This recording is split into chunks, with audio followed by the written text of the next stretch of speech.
오늘 신앙 성숙에 관한 우리 말씀 8번째, 전도의 크게 안에서, 큰 제목 안에서 두 번째로 오늘 선교에 관한 말씀을 나누고자 합니다.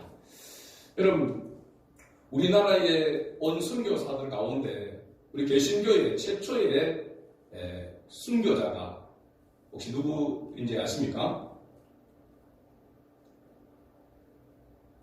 우리나라에 온 선교사 가운데 최초의 순교자입니다. 힌트를 드리도록 하겠습니다.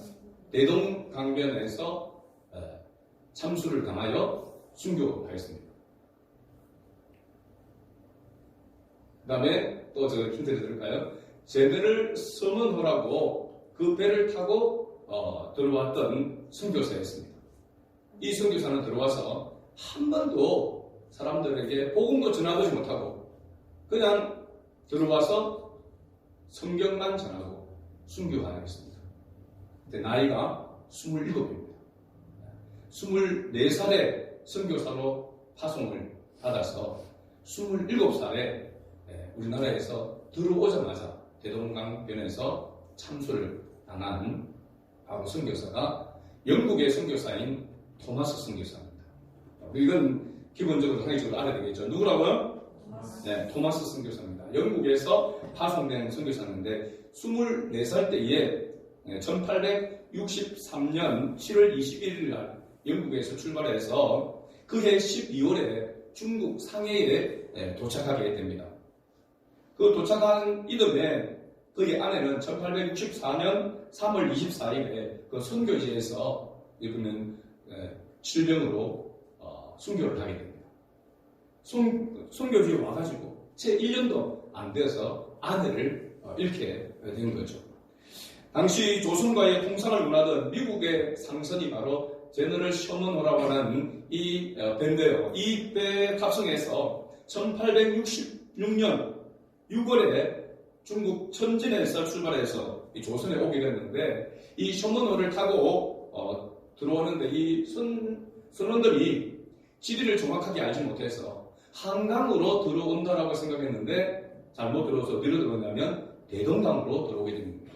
근데 마침 그때 홍수가 나서 강물이 많이 불어서 큰 배가 대동강 안으로 쭉 들어와서 망경대 우리가 들어갔잖아요. 그죠? 북한 평양에 망경대에 있는 그 기슭에 배가 서게 됩니다. 근데 이게 강물이면 바닷물이 간조 때에 물이 빠져나가잖아요. 그러니까 이 제너럴 셔먼호가 그 배가 거기에서 멈추게 되어집니다. 그러니까 이 당시 조선군들은 이게 자기를 침략하러 온 어떻게 보면 처음 보는 크기의 그 엄청난 큰 배를 본 거죠. 그래서 그 배를 공격하기 시작합니다. 화약과 습을 싣는 거룻배를 띄워보내서 그 배를 충돌하기 위해서 제너럴 셔먼호를 바로 화재를 일으켜서 불사르게 공격하게 됩니다. 그런데 그때에 이 토마스 선교사가 몇 사람들은 그 배에서 탈출을 해가지고 조그만 모래톱 쑥섬이라고 하는 그 모래톱에 피신을 하게 됐는데 거기에서 군조들에게 붙잡히게 되어집니다. 그리고 뭐 이렇게 저렇게 말이 안 통하니까 그런 가운데에서 그 자리에서 순교를 당하게 된 겁니다. 순교를 당하기 전에 자기가 가지고 온 성경을 그들에게 주고 그러고 난 다음에 순교를 하게 됩니다. 나중에 이 토마스 선교사가 전해준 이 성경을 통하여서 예수를 믿게 되는 사람들이 여러 사람들이 나오게 되었기 때문에 이 토마스 선교사를 개신교 최초의 순교자로 그렇게 이야기를 하고 있습니다. 이 토마스 선교사가 순교한 지 60년이 지나고 난 다음에 그러니까 1927년에 영국에서 파송된 해밀턴 선교사가 들어오게 됩니다. 그 해밀턴 선교사가 들어와서 이 토마스 선교사가 순교한 그 모든 것들을 다 조사를 하고 해서 한국의 첫 번째 개신교 순교자는 바로 토마스 선교사다라고 이렇게 기록을 했다고 합니다. 그리고 토마스 선교사 기념 예배당이 1932년도에 세워지게 됐는데 그 예배당 남쪽 모퉁이에 터툴리안이 말한 초대교회 교부 터툴리안 나는 불합리한 거로 믿는다라고 했던 유명한 말을 했던 터툴리안 교부가 이런 이야기를 했는데, 순교자의 피는 교회의 씨앗이다라고 하는 이 문구를 이 기념 예배당에, 토마스 순교사의 기념 예배당에 기록해 놓았다라고 이렇게 이야기합니다. 한번 따라합시다. 순교자의 피는 교회의 씨앗이다. 할렐루야. 교회는 그냥 세워진 것이 아니라 누군가의 복음을 통하여서, 그 복음을 통하여서 교회가 세워졌으므로 교회의 씨앗은 바로 선교가 되는 것입니다. 교회는 선교를 위해서, 하나님의 나라 확장을 위해서 하나님께서 피로 값주고 세우신 교회인 줄로 믿습니다. 그래서 일반 다른 어떤 공동체나와는 비교가 할 수 없는 그런 분명한 목적과 비전, 철학이 있는 곳이 바로 교회라고 하는 사실입니다. 그래서 교회는 복음의 씨앗으로 세워졌기 때문에 교회의 사명은 곧 바로 전도와 선교라고 이렇게 말할 수 있는 것이죠. 오늘 본문은 예수님께서 십자가에 못 박혀 죽으시고 그리고 부활하신 후에 하나님의 나라로 성천하시기 전에 제자들에게 위임했던 명령입니다. 그래서 대위임 명령이라고 이렇게 이야기합니다. The Great Commission이라고 하는 대위임 커미션이라고 하는 것가 임명한다라고 하는 그런 뜻이거든요. 큰 위대한 임명이라 이렇게 이야기할 수 있는 거죠. 그래서 우리가 대위임 명령, 예수님께서 제자들에게 명령한 그 바로 명령이 오늘 본문 말씀 가운데 특별히 18절부터 시작해서 20절까지에 기록되어 있는 것을 봅니다. 이 대위임 명령은 예수님의 12제자 가운데서 가룟 유다가 배신하여서 끊어져 나가고 11제자가 있는데 그 11제자를 향하여서 예수님께서 그들에게 주신 명령입니다. 그 11제자를 통해서 오늘 저와 여러분에게도 모든 그리스도인에게 주어진 바로 명령, 위임된 명령이 바로 이 말씀이다라고 하는 것입니다. 그래서 우리가 그리스도인이라고 한다면 당연히 오늘 이 말씀, 우리에게 위임한 이 명령을 마음에 새겨야 되고 늘 묵상해야 되고 이 명령을 따라서 준행하는 삶을 살아가야 될 줄로 믿습니다. 그래서 이 명령의 핵심은 모든 민족, 모든 족속을 제자로 삼으라라고 하는 것이 바로 예수님의 제자들에게 예수님께서 하신 위임 명령의 핵심 주제가 되는 것입니다. 그리고 제자를 삼기 위해서 세례를 베풀고 그 다음에 예수님의 삶과 가르침에 순종하며 살아가도록 가르치는 것. 그런데 이 명령을 준행하려고 하면 먼저 뭐가 되어야 되냐면 제자가 되어야 한다는 사실입니다. 예수님께서 제자들에게 이 명령을 주었다는 말이죠. 모든 민족, 모든 족속을 제자로 삼으라고 했으니까 그 제자로 삼기 위해서 이 명령을 수행하려면 먼저 제자가 되어야 되지 않겠습니까? 그죠? 자기가 제자도 아닌데 어떻게 이 명령을 수행할 수 있겠습니까? 제자가 되어야 합니다. 일반적으로 우리 누군가의 제자가 되기 위해서는 스승이 어떤 사람인지를 알고 그리고 가서 내가 당신의 제자가 되기를 원합니다. 나를 받아주십시오. 그리고 스승이 받아주면 제자가 되는 것이죠. 자기가 원한다고 꼭 되는 건 아니잖아요. 그러나 제자가 되려가면 자기가 스승을 정하게 되어지고 그 스승에게 허락을 받아서 제자가 되는 것이죠. 그런데 성경에서 보면 예수님께서 제자를 삼으시는 그 곳을 보면은 이런 세상적인 일반적으로 제자를 삼는 모습과는 다르다라고 하는 것을 알 수 있습니다. 예수님은 제자를 삼기 위해서 예수님이 직접 찾아가서 제자를 부르시고 선택했다라고 하는 것을 우리가 알 수 있습니다. 베드로를 비롯해서 수제자, 그리고 이 마태복음을 기록한 마태, 세리, 마태도 마찬가지고 다른 제자들도 예외 없이 예수님께서 먼저 찾아가셔서 그들을 부르시고 선택하셔서 제자로 삼으셨다는 사실입니다. 그리고 나서 예수님께서 훈련을 시킨 것이죠. 그리고 예수님의 공생애 3년 동안 제자들을 제자 훈련했다라고 그렇게도 말할 수가 있습니다. 아무튼 보통은 보면 네가 제자로 내가 삼을만 하는 그런 조건이 되는가, 그런 역량이 있는가, 그런 실력이 있는가를 보고 제자를 삼게 되는데 예수님은 전혀 준비되어 있지 않은 그런 사람에게 찾아가셔서 내가 너를 택했다. 너는 나의 제자다. 라고 그렇게 해서 그 제자다움으로 나아갈 수 있도록 예수님께서 또한 훈련시켰다고 하는 사실입니다. 그러니까 예수님의 제자는 전적으로 예수님의 주권에 의해서 예수님께서 선택하시고 훈련하셔서 그 제자의 사명을 감당하도록 하셨다는 사실입니다.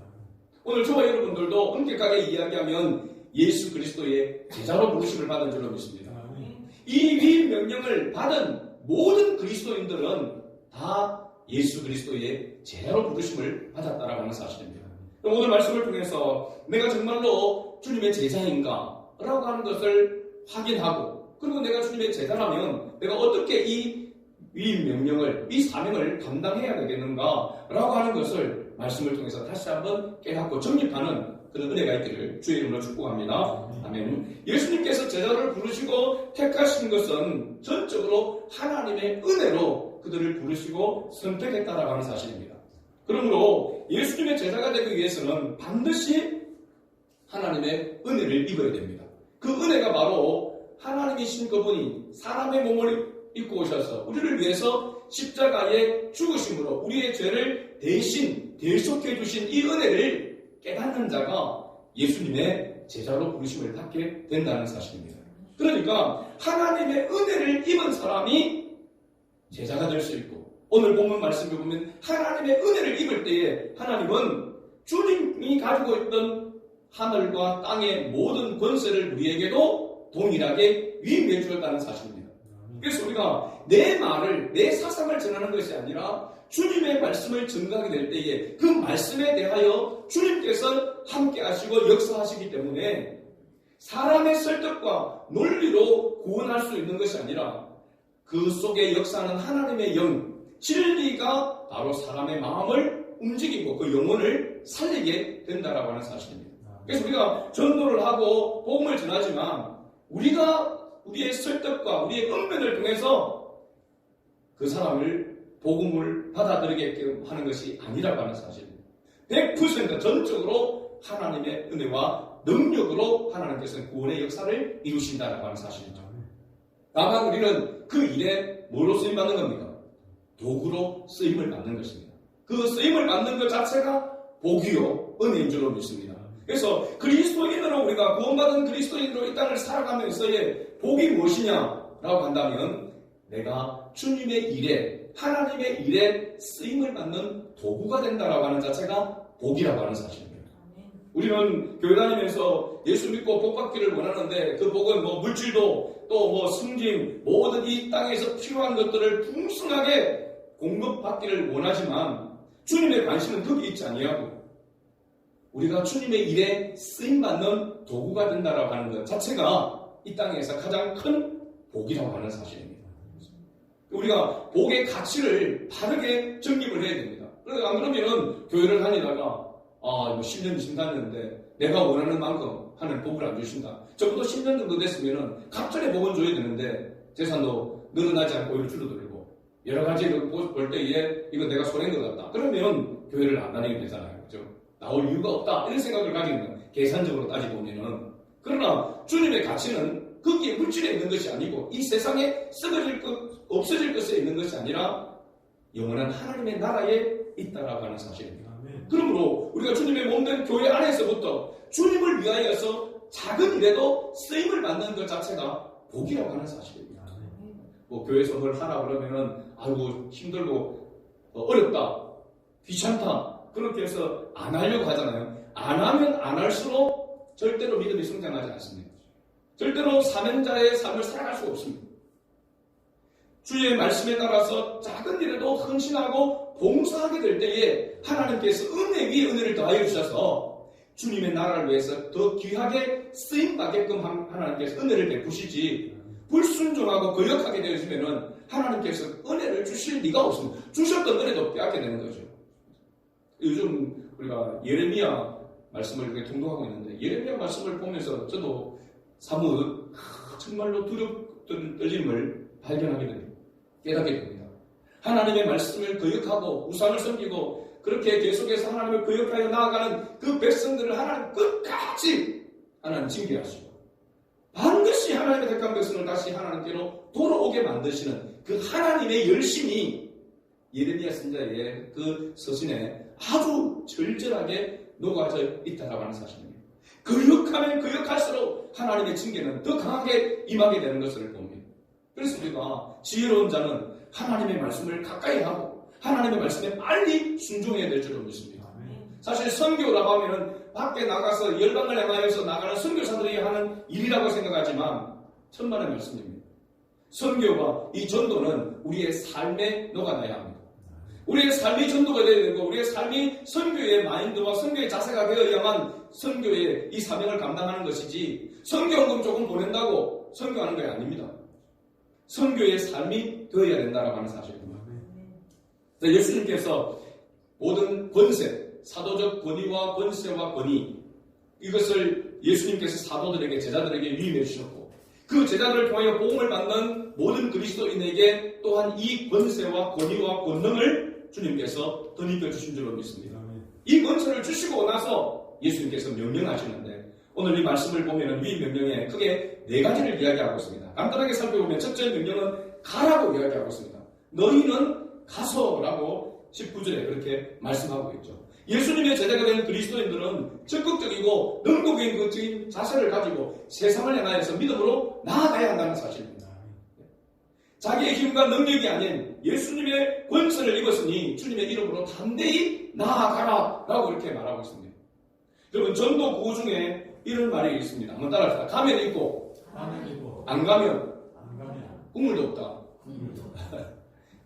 전도할 때 훈련할 때 이 구호를 합니다. 가면 있고 간다는 말은 뭡니까? 전도지 들고 전도로 가면 거기에 예비된 준비된 하는 구원을 받을 만한 사람이 거기에 있고 안 가면 없다는 겁니다.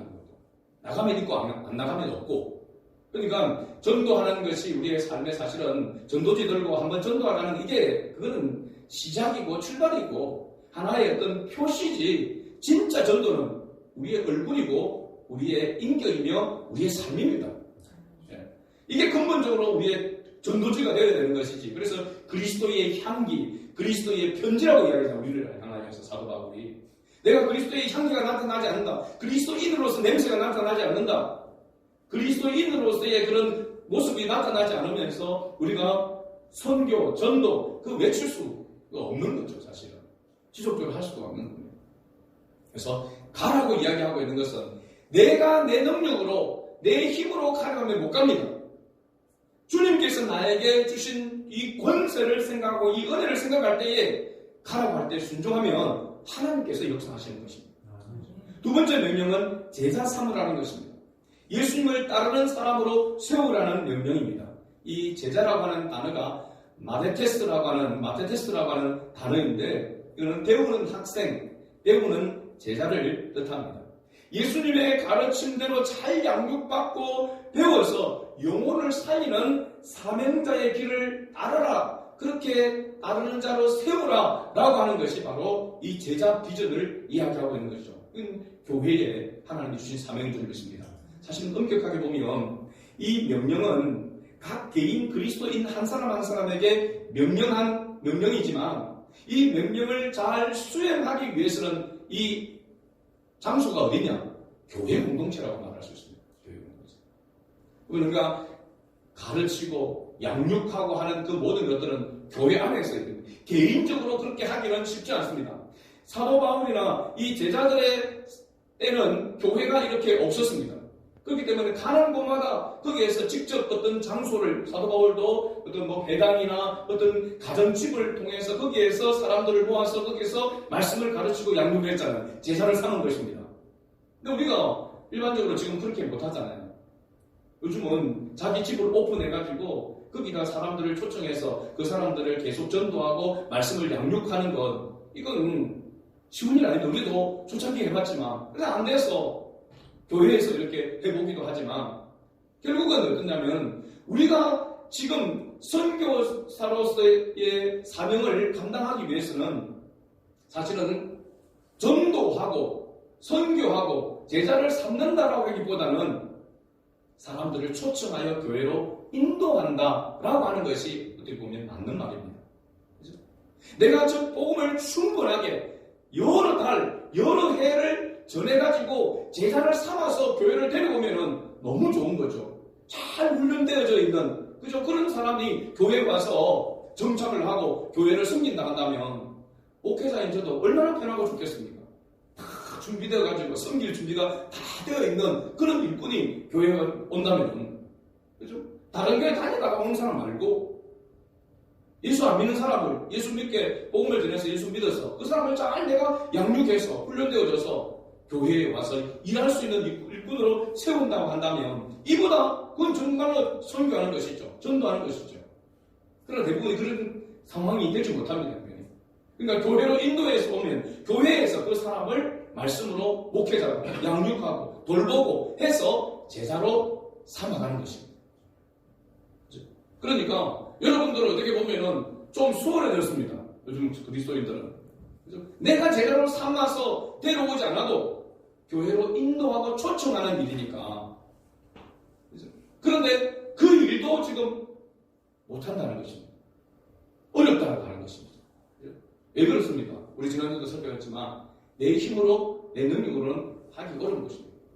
담대한 그런 마음이 생기고 그런 믿음을 가지고 나아가려고 하면은 반드시 성령의 충만함을 입어야 됩니다. 성령의 권능을 받아야 됩니다. 그래서 제자의 비전을 이루기 위해서는 첫 번째가 말씀과 기도의 자리로 나아가야 한다는 사실입니다. 그래서 가장 중요한 핵심 부분이 제자 비전, 제자를 삼는 것인데 그것을 하나님이 우리 각자에게 주셨지만 엄격하게 얘기하면 교회에 주신 사명이다 라고 이렇게 말할 수 있는 거죠. 세 번째 명령은 세례를 베풀라고 했습니다. 예수 그리스도의 복음을 받아들인 사람은 공적인 세례를 통해서 하나님이 우리 아버지가 되시고 우리는 예수님께 속하게 되는 특별한 관계가 맺어지게 되는 것입니다. 세례를 받는 동시에 저희 용서함을 받고 예수님이 우리의 머리가 되시고 우리는 그의 지체가 되어 교회 공동체의 일원이 되는 것입니다. 사실은 공동체 앞에서 사람들 앞에서 공식적으로 세례를 받아서 세례 교인이 되는 것, 성도가 되는 것은 그리스도의 몸인 교회의 가족이 되는 것입니다. 굉장히 중요한 겁니다. 나도 이 공동체의 가족입니다 라고 사람들에게 표시하는 것, 밝히는 것이 어떻게 보면 세례의 증표입니다. 물론 세례는 내가 예수가 그리스도이심을 믿는다라고 하는 그런 고백이지만 동시에 이 교회 공동체 안에 내가 한 가족이 되었다라고 하는 사실입니다. 그러니까 어떻게 보면 우리는 그리스도 안에서 우리는 엄격하게 보면 가족처럼의 교회가 아니고 가족인 교회인 겁니다. 피를 나눈 혈연의 가족보다도 더 사실은 끈끈한 정과 어떤 관계가 형성되어져야 될 공동체가 교회 공동체인 것입니다. 오늘 이런 공동체 의식이 공동체의 그런 어떤 모습이 많이 약해져 있다는 사실입니다. 교회에 내가 일원이 되어서 교회를 세워가고 교회를 하나님의 기뻐하시는 그런 모습으로 세워가는 그 일에 하나님이 나를 동일하게 목회자와 모든 성도들이 함께 부르심을 받고 세움을 받았다 라고 하는 거예요. 그래서 함께 아파하고 함께 슬퍼하고 함께 기뻐하는 그런 가족이 바로 교회 공동체가 된 것입니다. 적어도 세례를 받은 그리스도인이라고 한다면 세례 교인이라고 한다면 이런 의식을 이런 공동체 의식을 가지고 예배에 나와야 되고 교회를 섬겨야 될 줄로 믿습니다. 마지막 네 번째는 제자권을 지키게 하라, 가르쳐 지키게 하라. 이 지킨다고 하는 말이 오늘 제가 제목으로 쓴 그 의미입니다. 바로 준행하다라고 하는 것입니다. 준행하다. 말씀을 듣고 가르침을 받아서 행동으로 실천하는 자리에까지 나아가는 거죠. 우리 이거를 통틀어서 양육이다라고 이렇게 이야기합니다. 우리도 교회 개척 때부터 제가 교회 기도 제목이 있습니다. 저는 새벽마다 기도할 때마다 이 기도 제목으로 꼭 기도를 하고 있습니다. 사천숭안교회에서 개척 시작하기 전부터 기도로 제가 준비하면서 교회 이름을 정하고 이 기도 제목을 해서 지금까지 오고 있는 것입니다. 사람을 찾아 사명자로 세우는 교회. 두 번째 뭡니까? 천국 복음을 능력 있게 전파하는 교회. 세 번째, 성숙한 그리스도인으로 양육하는 교회. 양육하는 교회. 그래서 충성된 그리스도인, 제자다운 제자가 세워지는 것이 교회의 비전인 것입니다. 원래 교회가 세워진 그 목적인 것이죠. 그러므로 제자 훈련을 하는 이유는 뭐냐면 확대 재생산, 또 제자가 된 사람이 또 다른 제자를 삼는 그 제자의 비전을 이루어가는 것이죠. 그러니까 오늘날 교회 안에서의 문제가 우리가 정말 건강한 그리스도인으로서 답으로 친다면 알을 계속 낳아야 되는데 어느 순간인가 알을 낳지 못하는 그런 닭과 같은 그리스도인이 교회 안에 많아졌다는 사실입니다. 다시 우리가 건강하게 재생산하고 제자의 이 비전을 출행하기 위해서 우리는 근본적으로 하나님 앞에 다시 겸비하여 서야 될 줄로 믿습니다. 말씀과 기도로 다시 무장하고 성령의 충만함을 입어야만 나이와 남녀노소 불문하고 이 사명을 감당할 수 있기 때문에 그렇습니다.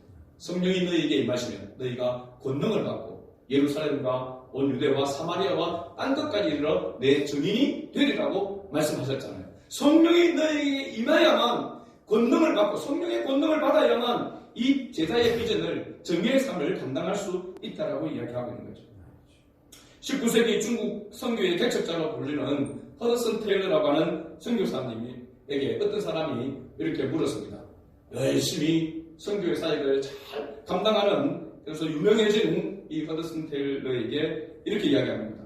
당신의 놀라운 선교의 비결이 무엇입니까? 그렇게 중국 선교의 아버지라고 할 정도로 엄청나게 영향을 끼쳤던 허드슨 테일러입니다. 물론 지금은 아직 중국이 그렇게 되어 있지만 허드슨 테일러 선교사는 그 질문에 이렇게 대답했다고 합니다. 하나님의 방법은, 따라합시다. 하나님의 방법은 사랑입니다. 네. 하나님의 방법은 사랑입니다. 하나님의 능력으로, 하나님의 은혜로, 물론 그렇게 하나님께서 역사하시지만 하나님께서 우리의 눈으로 나타나는 하나님의 나라, 하나님 뜻을 이룬 방법에는 하나님이 누구를 사용하시느냐? 사람을 사용하신다는 사실입니다. 하나님의 선교 방법은 뭐라고요? 사람이다라고 말합니다. 돈이 아니라 사람이다라고 말하고 있습니다. 하나님은 특별한 기술이나 전략을 가지고 일하지 않으시고 하나님은 당신의 마음에, 하나님의 마음에 맞는 사람을 통하여 일하시는 것입니다. 그래서 이새의 아들 다윗을 만나니 내 마음에 맞는 사람이로다, 내 마음에 합한 사람이라 라고 이야기하고 그 다윗과의 언약을 통해서 하나님이 일을 이루어 가시잖아요. 마찬가지로 오늘날도 하나님의 나라를 이루어가는 일에 있어서 하나님은 하나님의 마음에 맞는 자를 통하여서 하나님이 일하신다라고 하는 사실입니다.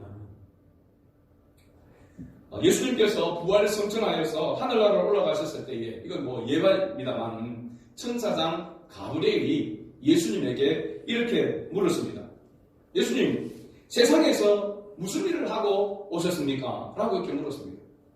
예수님이 대답합니다. 천사장 가브리엘에게 십자가 위에서 죽었고 모든 사람을 위한 구원을 준비하고 왔다 라고 이렇게 대답을 했습니다. 그러자 다시 천사장 가브리엘이 물었습니다. 그럼 그들이 이러한 사실을 알고 있나요? 예수님이 대답했습니다. 아니란다. 아주 소수의 제자들만 알고 있단다 라고 이렇게 예수님이 대답했습니다. 그러자 천사장 가브리엘이 또 물었습니다. 주님, 그러면 어떻게 모든 인간에게 복음을 알릴 수 있겠습니까? 예수님께서 이렇게 대답했습니다. 나의 제자들에게 대위 명령을 주고 왔단다 라고 이렇게 얘기했습니다. 예수님의 이 대답을 듣고 천사장 가브리엘이 얼굴이 참백해져서 다시 예수님께 이렇게 말했습니다. 주님, 사람들이 잘 잊고 감사하지 않고 신뢰할 수 없다는 것을 모르십니까? 그들이 주님의 명령에 불순종하면 주님은 치명적인 실수를 하게 되는 것입니다. 오 주님, 그들을 신뢰하지 마시고 다른 방법을 사용해 보세요 라고 천사장 가브리엘이 예수님께 얘기했습니다. 예수님은 이 천사장 가브리엘의 말을 듣고 마지막으로 이렇게 말씀하셨습니다. 따라합시다. 그들을 신뢰하는 것 외에는 다른 선택의 여지가 없다. 그들을 신뢰하는 것 외에는 다른 선택의 여지가 없단다 라고 이렇게 말했습니다. 예수님께서 제자들에게 이 명령을 명령한 이 명령이 예수님의 그 말씀대로, 그 신뢰대로 그 제자들을 통해서 지금 오늘 우리에게까지 복음이 전거되는 줄로 믿습니다. 이 복음이 우리에게서 끝나지 아니하고 우리를 통하여 계속해서 이 복음이 펼쳐나가서 하나님 나라가 확장되어져 가는 것을 하나님은 원하시고 하나님께서 우리를 그 때문에 부르신 줄로 믿습니다. 예수님께서 제자들에게 대위의 명령을 주시면서 마지막 부분에 이렇게 말씀하셨습니다. 매우 중요한 말씀이죠. 20절 끝부분을 보면 볼지어다. 같이 읽어봅니다. 내가 세상 끝날까지 너희와 항상 함께 있으리라 하시니라. 아멘. 하나님이 나와 함께, 하나님이 우리와 함께, 하나님이 교회에 함께하는 비결이 바로 뭐냐 하면 이 명령을 따라, 이 사명을 따라 살아갈 때에 하나님께서 함께 하시는 것입니다. 어떻게 보면 주님과 함께하는 사람이 이 명령을 준행할 수 있고 이 명령을 준행하는 사람에게 주님은 함께 하시겠다는 약속입니다. 하나님의 말씀의 가운데서 하나님의 은혜를 깨닫고 하나님의 이 명령을 따라서 준행하게 될 때에 하나님은 그 사람에게 언제나 함께 하시겠다고 말씀하고 있습니다. 그러므로 주님과 함께하는 사람이 복 있는 사람인 줄로 믿습니다. 할렐루야. 이 마태복음을 기록한 마태는 예수님의 이름에 대해서 뭐라고 이야기했냐면 임마누엘이라고 했습니다. 임마누엘. 뜻이 뭡니까? 하나님이 우리와 함께 계시다는 뜻입니다. 하나님이 우리와 함께 계신다. 임마누엘.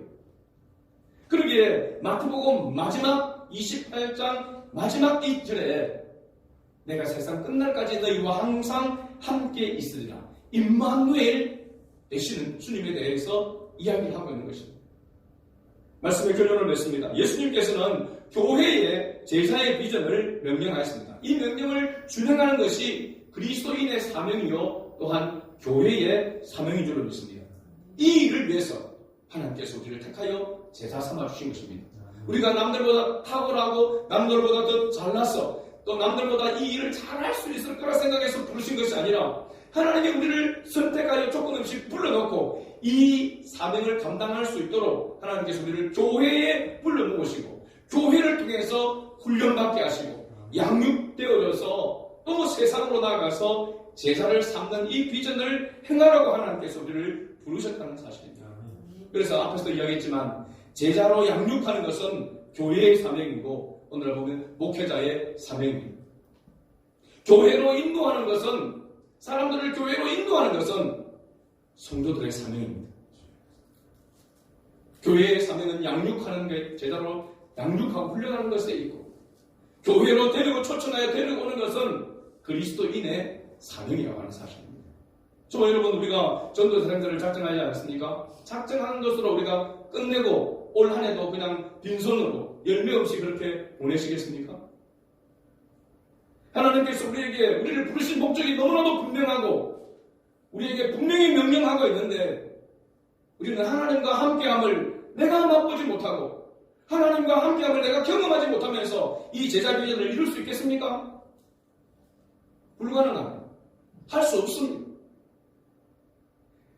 전도의 열매를 맺기 위해서 우리가 힘도 써야 되겠지만 전도 열매를 맺기 위한 준비가 오늘 우리에게 필요하다는 사실입니다.